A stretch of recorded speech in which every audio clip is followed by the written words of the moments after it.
We got a nice balance. We got the same amount of hair up top. I like Hush, hush, hush, hush, hush, hush, hush.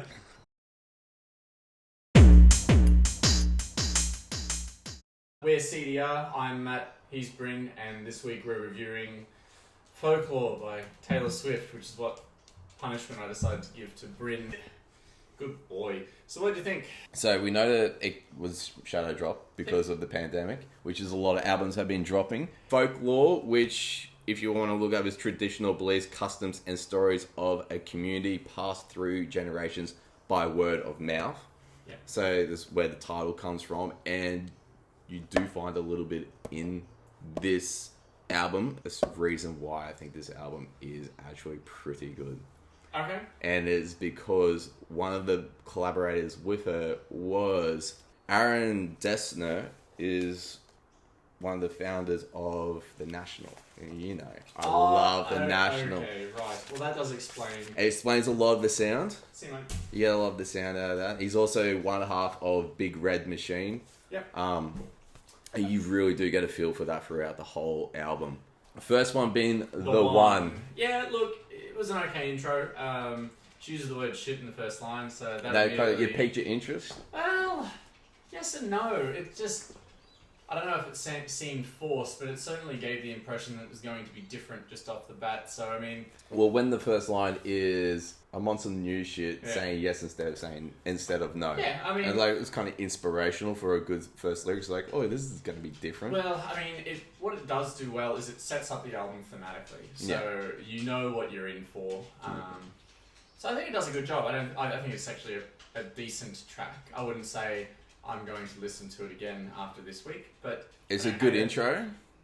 Yeah, it was alright. Some lines in this song I kind of liked. Well, it's got a light-hearted perspective, and the problem is that, and this is the sort of a theme with the Taylor Swift songs, that they're all based around relationships, and there's only so much that I can really invest myself into that as an emotional tie to songs. Yeah, thank you for... So we're going through 2 breakup albums in 2 weeks. Yeah. Can we do something a little bit more political next? First couple of lines are pretty... They're just not related. It goes from, I'm on some new shit, saying yes instead of saying no, and then it just goes on to something else. It's like, I thought I saw you at the bus stop, but I didn't know. It's like, where the fuck did this story just go? Great intro, and I was just like, Then now as you go further down, you know it's going to be a breakup song, because the rest of the songs pull it in. Well, I mean, the way you really have to interpret a lot of these lyrics is as though you're being let in on her diary scribblings, I think. And so, to some extent, you can forgive slight kinks in the narrative, I guess. Yeah. I'm doing better about myself, but man, I'm still hung up on you. Yeah. Yeah. Oh, there are a few lyrics in that I really, really liked. Actually, just feel like national songs, because Aaron helped her. Aaron helped her. He's a songwriter too, so he wrote... There's just lyrics you can pull out. There's definitely the nationals. The greatest films of all time were never made. It's just a national fucking throwaway line. Yeah, I mean, it's a flip. So the first half of the song is reflecting on her, and the second half is reflecting on what she perceives to be the person that she was or previously was pursuing. Well, these are the kind of lines that stick out to me, like, that's a national, I know I'm in for not just a Taylor Swift song, I'm in for a national album as well. The sound is coming. Okay. You can feel that's what I get from the first song, so I thought it was a great intro. Cardigan, what did you think of Cardigan? Low-key singles track. Yeah, it was alright. Had some interesting female vocals. Probably won't ever listen to it again. Yeah, you know what? The first couple of songs, I will not listen to it again. Yeah. Cardigan is just... It sounds like, you cheated on your lover again. You can come up with one. Look, Cardigan is really just setting up for the rest of the album again. Yeah, I mean, she throws back some lyrics to the Cardigan in later tracks. She does too. I didn't note that. One other thing that she does is there's a ton of Easter eggs in there, which we'll come back to later. But not being a Taylor Swift fan, I don't get to appreciate them. You don't want to appreciate... Yeah, I get that. It's not that I don't want to, it's just she throws back to songs I don't like. What about The Last Great American Dynasty? Yeah, it was alright. Story heavy track. Well, that to me was a folklore. That to me was pretty. Yeah. It seemed almost it's the only folklore song on the album. Yeah, you know, I would agree to that. The folklore title for the album feels not disingenuous, but she's making her own. But you can see, I can see the album is related around her. Yeah. Except for, obviously, the oil part. But yeah, if I say a folk song, folklore, this is it. And we get it, Tay Tay. You rich. You bought the house. In 2013. Oh, sorry, Whose house my was dog. it? Rebecca Harkness. So that's what she was, a Rhode Island gal who I think married into money and was very much progressive for her time. Yeah. She set up. Oh, what did she set up? It's called the Bitch Pack. So it's like. I saw that was my favorite line out of the whole thing. It was like, flew all the bitch pack from the city, and I was like, yeah, that's pretty good. Yeah. So, but the Bitch Pack being a genuine subculture of like feminine. I wouldn't say debauchery, but it's the best word. You think it's like a Sex and the City thing? Yeah. Well, oh, absolutely. But like 1940s. Really? Yeah. And Taylor Swift bought the house, so when she's like, I bought it, it's like... Yeah, we know. Yeah. Like, you could buy a lot of things. Aren't you, like, a billionaire? Ooh, she'd be close. No, I have no idea. I think her net worth would be, like... I don't know, we'll Google it afterwards. I'm going to guess and say 300 mil. 300? Well, you got to spend money. You don't just receive it and then just sit on it. Anyway, let's move on. Exile. Oh, less said about that track, the better. Yeah, there's a line I like. I can see you staring, honey, like he's just your understudy. I'm like, Yeah, she loves twisting a knife just a little bit sometimes. How many films these people watching? Right, I don't know. I think I was just... But this is the one track that I'd heard before the album. Yeah. And I didn't like it then. I still don't like it now. I get it. It's emotional, but... It's the breakup song. Yeah, there are some good lyrics in it, I guess, but man, it just misses me. Hey. What about my tears? Oh, my tear ricochet. My Tears Ricochet is the emo track on the album. As soon as you start saying, "Why didn't you turn up to my funeral?" I tend to. That was very Nationals for me. It's just so early 2000s emo lyrics. It's like I'm thinking Ohio is for lovers, Hawthorne Heights, and I see that sort of stuff. Like the next line, I was expecting the next line to be like, "Oh, cut my wrist and slash or whatever." It's just like, nah. Like she's dramatic, but not that dramatic. It's an okay song. Because you know it's a dramatic song when you got a line. It's like I didn't have it in me to go with grace. Yeah. You're just like which I kind of liked as a line. Yeah. If I look into the song too much, it's just really it's a funeral of their breakup, and this is me saying goodbye, and this is the end, and you're still hurt and feelings. But it's like this is how I looked at it. Exile was their breakup. They both got to say their side. My Tears Ricochet is just like she's just putting a knife a little further in and twisting it. Now she's just twisting and said, you've had your say, now it's my say, and that's it. You tell me why you disliked Mirrorball, and I'll tell you why I liked it. I just thought it was a filler. I don't know. I just couldn't grab onto it. So this song has a couple of moments that I think actually allow it to stand out. So like one of the things when you go with a low-key, lo-fi sort of album is it becomes harder and harder to have moments that musically stand out because it's all a little bit airy, it's a bit soundscapey. So there aren't those moments to really hang your hat on. And I think Mirrorball has one or two moments like that. For example, anytime you hear her say, "Hush," I think the lyrics are good. It's far more abstracted. It's about relationships, but it's just abstracted to a point that I enjoy. Lyrics along the lines of like, the masquerade revelers drunk as they watch my shattered edges glisten. I'm like, ooh, I can get behind that. You're a Mirrorball. I get it. But then it flips into the chorus in a nice way. It's like, hush. And on my tallest tiptoes, standing in my highest heels. I'm like, there's some interesting. So like some premises in like poetry can be like, if you get like a really good alliteration, you can get like a bit of a beat going just with the way that you say the words. So tallest tiptoes, highest heels. You're sort of hitting the beat with your own vocal words and the sounds that you're making. I think the lyrics, the fact that they were able to do that and have it be thematically on point and have it sung nicely, I was like, yeah, this song's, I'm in. Yeah? I'm in. I like it. I reckon that's one of the best songs on the album. Yeah? There's a song later in the album that's kind of similar that I write down as like, did this song come out of the 90s? I'd happily listen to this song again. I don't know that it would make it into a playlist, but I would listen to it again. Oh, Seven's the next song. We can skip that one if you like. Just lost it. Well, 7 is, let's skip 7. So 7 I wrote down as being like, this is the song that I reckon Taylor Swift must have written when Brendan Urie was around, because it feels like every bit of lyric is something that could have just been repurposed for a Panic at the Disco song. Oh, really? Everything, I'm just like, oh man, they're talking about having tea. It's like, that's Panic at the Disco. Brendan Urie's got an ear. They've obviously had some sort of a relationship, platonic, I don't know, who knows. How many times did you listen to the album? 3. For six complete listens. Never mind the fact that I'd heard Exile a ton of times. Never mind the fact that I'd probably put Mirrorball and a couple other songs on recreationally after the fact. Yeah. So 7 was average. Move on to August. What do you think of August? Look, I did not give August its justice. Yeah. So August is a song that I reckon fell out of the 90s and onto this album. Is this the one that you were talking? It was the same. Yeah, I like this album. I know it's exactly. Do you know what I wrote? Do you know what I wrote next to it? Filler. Oh man, we obviously have different music tastes. I thought this song was one of the better ones on the album. Yeah. It had the best music swell moment. It was one of the few times where there was something of a crescendo with the music that... What, halfway through it sort of upbeat? Maybe 2/3 of the way through as they're like pushing into their final chorus. There was a nice swell. The vocal melody was very interesting. It had a nice sort of swing to it that I would typify as like a 90s pop swing. It was interesting. It was probably one of the most upbeat tracks on the album, and because of that, once you got an album that's like running at the same pace the whole way along, something that's a little bit more upbeat and a little bit more 90s kind of sticks out. And so Invisible String was my upbeat one.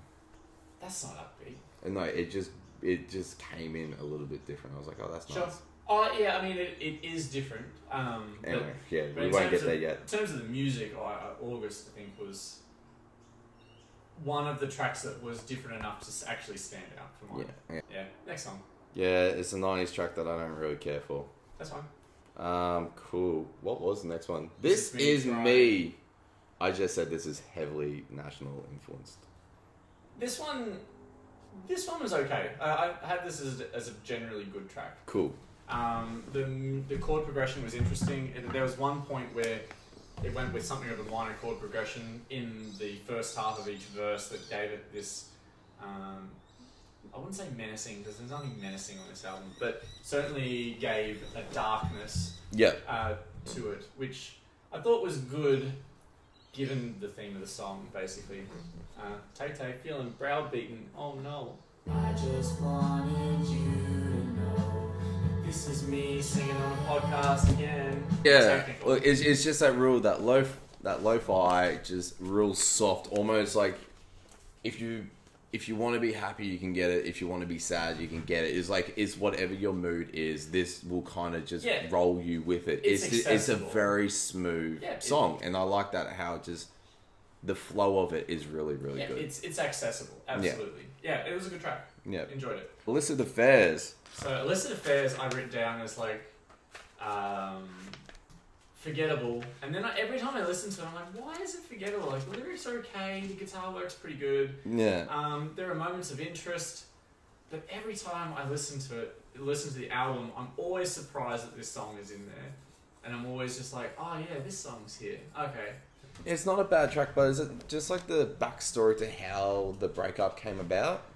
Look, the problem is that, and this is the other thing I wrote down, is that like we're at relationship song number 8 by this stage. Right? Yeah. And I think like I'm desensitized to it. This song, I'm like, oh okay, I'm getting a little bit worn down. The problem is that if this was earlier in the album, I probably like it more. And just maybe the way I've listened to it. If you're listening to it as a standalone track, I reckon it would be like a 6 out of 10. Like it's not a bad track, but for whatever reason, I'm fatigued by relationship songs by this stage. Next song's Invisible Strings. Look, I like Invisible Strings.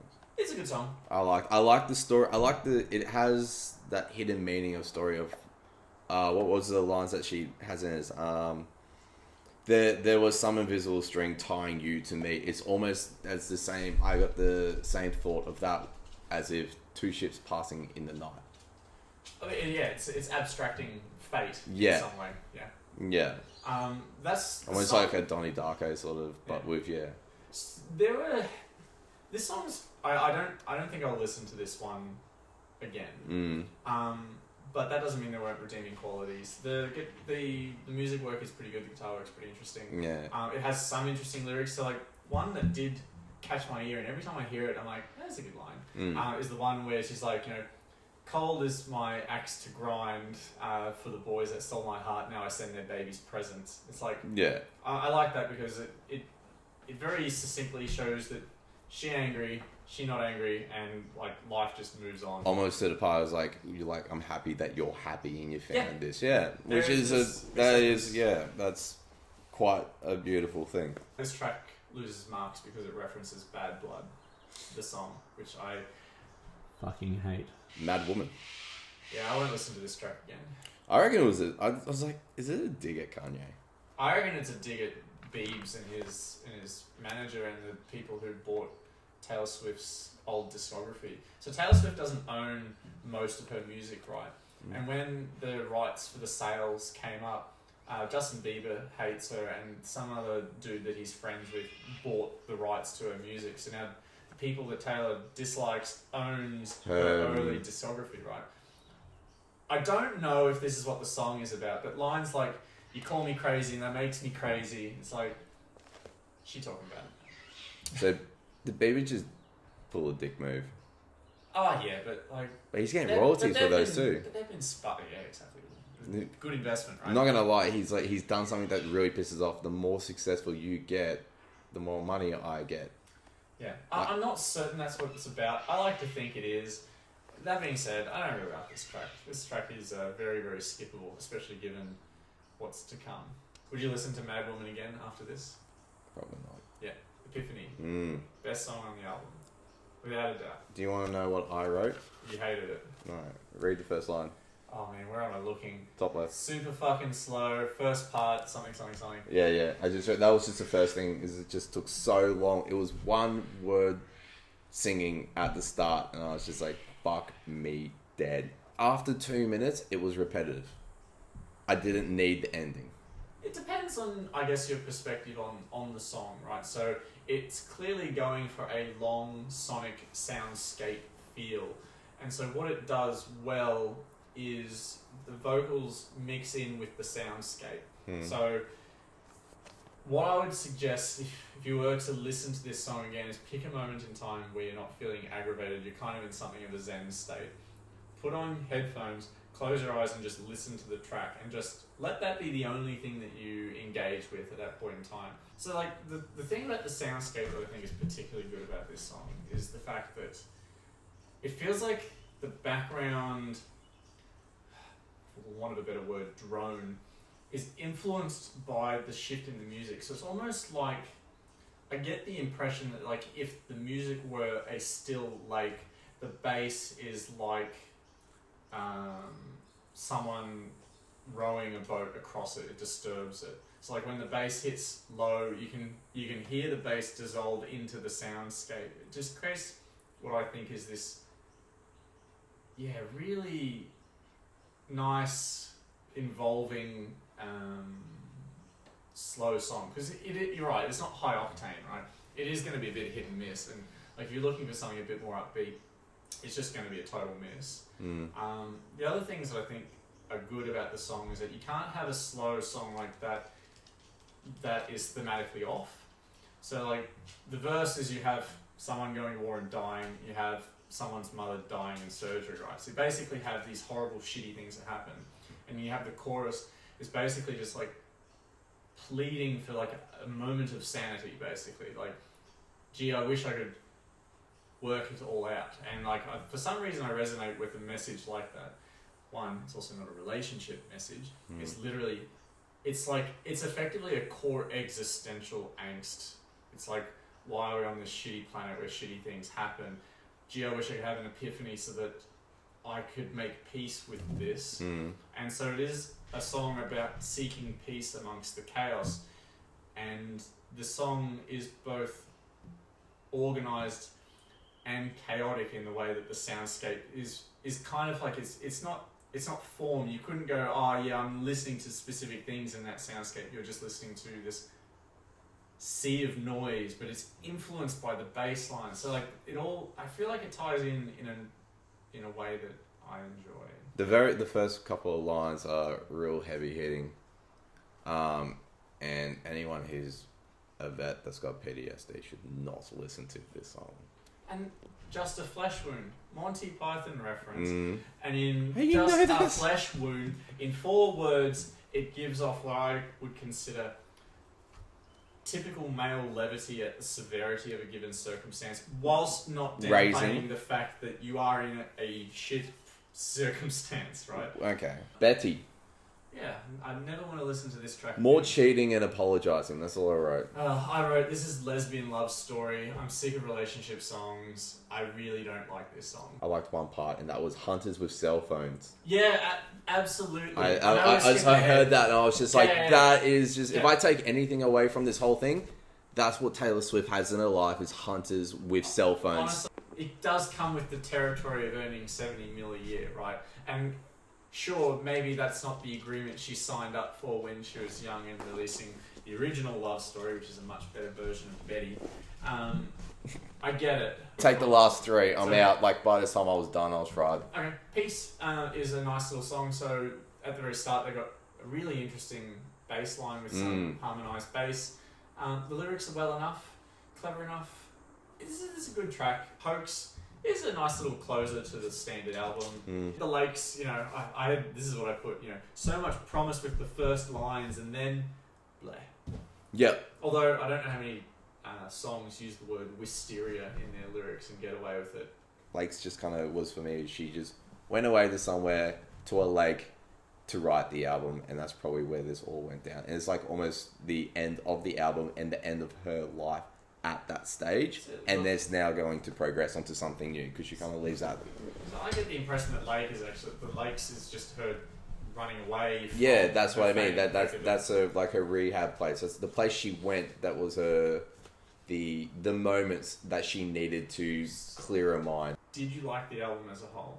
The whole album to me is heavily influenced by the Nationals, by Aaron, and you get that with the lo-fi and the slow build-ups. This album is a teenager female high violet album, heavily influenced by the Nationals. It's where I would start people with Taylor Swift, because overall it is beautiful music, and sometimes you get lost in the lyrics and sometimes the lyrics get away from you, but it's a good album.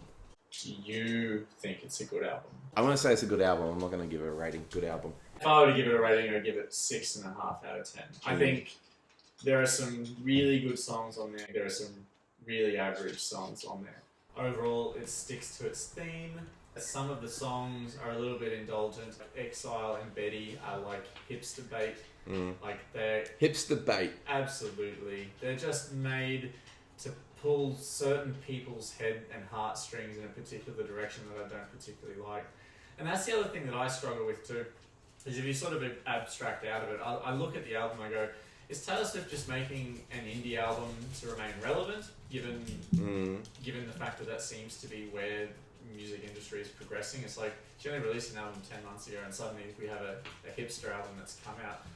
How much of this is conceitedly just trying to follow the market? And I tend to think that this is a passion project. I lean to the side that this is a passion project first before a market venture second. I'd back that and say I would like to hear more of this from Taylor Swift. Absolutely. If her second album, I don't know, from under the whatever, I don't know, some hipster tree, right, is the second folklore type album, I would listen to it and begin to believe that it's a little bit more genuine. But all in all, I think there's enough there to listen to enjoy. You just need to pick your tracks, make a playlist, and just get rid of the crap. What are we doing next week? Let's do our first historical. Jimi Hendrix, You Are Experience. Yep, You Are Experience. Done. CDR out. Well, later.